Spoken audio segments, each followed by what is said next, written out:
Hello বন্ধুরা, আসসালামু আলাইকুম। এখানে দেখতে পাচ্ছেন, এটা আমার ডান হাত। আমার হাতের কি অবস্থা, আমি সেদিন আম কাটতে গিয়ে একটু অসতর্কভাবে লেগে গিয়েছিল। আমি চাই এই ভিডিওটা আমি আজকে শেয়ার করতেছি সতর্কমূলক হিসাবে।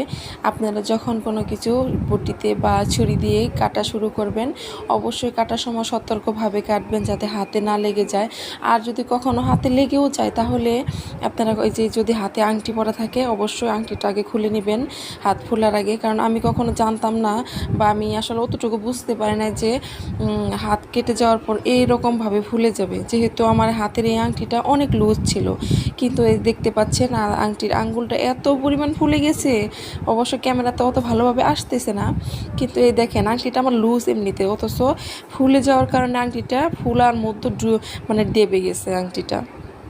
তো আমার মনে হচ্ছে যে হাতের রক্ত চলাচল বন্ধ হয়ে গেছে, মানে এত পরিমাণ খারাপ অবস্থা। আমি আংটি আজকে খুলে ফেলবো, মানে এই হাতের এই আঙ্গুল, আমার আসলে আংটি পরার শখটা একটু বেশি। তো এই আঙ্গুল ফুলে নিয়ে আমি এই আংটিটা এখনই খুলে ফেলবো। আর যেহেতু আজকে রাতে আমার অনেক কষ্ট হয়েছে এই হাতের জন্য, আমি স্বর্ণকারের দোকানে যাব কিছুক্ষণ পরেই, মানে স্বর্ণকারের দোকান খোলার পরপরই আমি গিয়ে আংটিটা কেটে নিয়ে আসবো। আসলে আমি আপনাদের মাঝে এই পোস্টটা শেয়ার করতেছি এই জন্যই যে আপনারা যদি কখনো মানে হাত কাটার সময় এইভাবে আঙ্গুলে লেগে যায়, অবশ্যই আগে থেকে আংটিটা খুলে ফেলবেন।